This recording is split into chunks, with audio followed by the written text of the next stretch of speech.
And this low probability but high impact outcome will have macro risks even exceeding those that we saw in the wake of 2008. This is the kind of world scenario that we are facing. Therefore, given this world scenario, but given our stellar domestic growth performance and prospects and priorities, how do we therefore prepare ourselves to drive our development Viksit Bharat agenda? And that is section 4. Why Swadeshi matters? Because the nature of the global system has changed. Trade is no longer reciprocal. Markets are no longer neutral, and supply chains have become instruments of state power, and we have seen them in several examples across the world.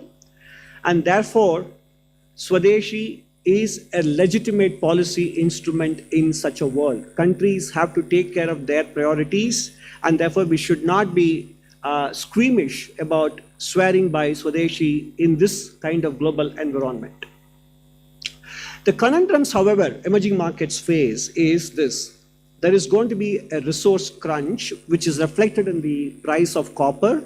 And in the last 1 week, even crude oil prices have begun to firm. So we need to create buffers, whether it is fertilizer, base metals, crude oil, pharmaceutical ingredients. We need to have buffers because supply chains can be disrupted at any point in time, as we saw in the 3 global scenarios.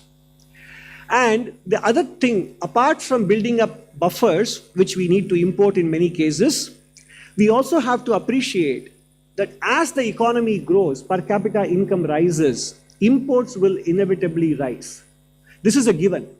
This chart here shows you China's per capita income growth going from nothing to $12,000 in the last 50 years or so. Simultaneously, imports have grown. We look at China as a major exporting power, that is true, but it also imports a lot, 3.3 trillion, including services.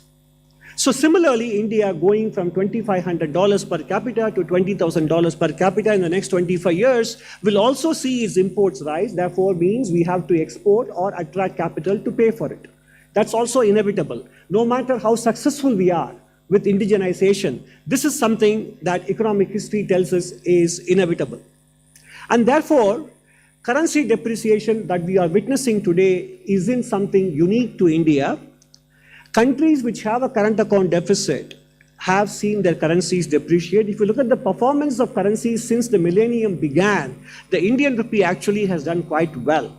And the performance even since COVID, India is in the same ballpark, not an outlier. So we need to get the breathless headlines about the Indian rupee into perspective.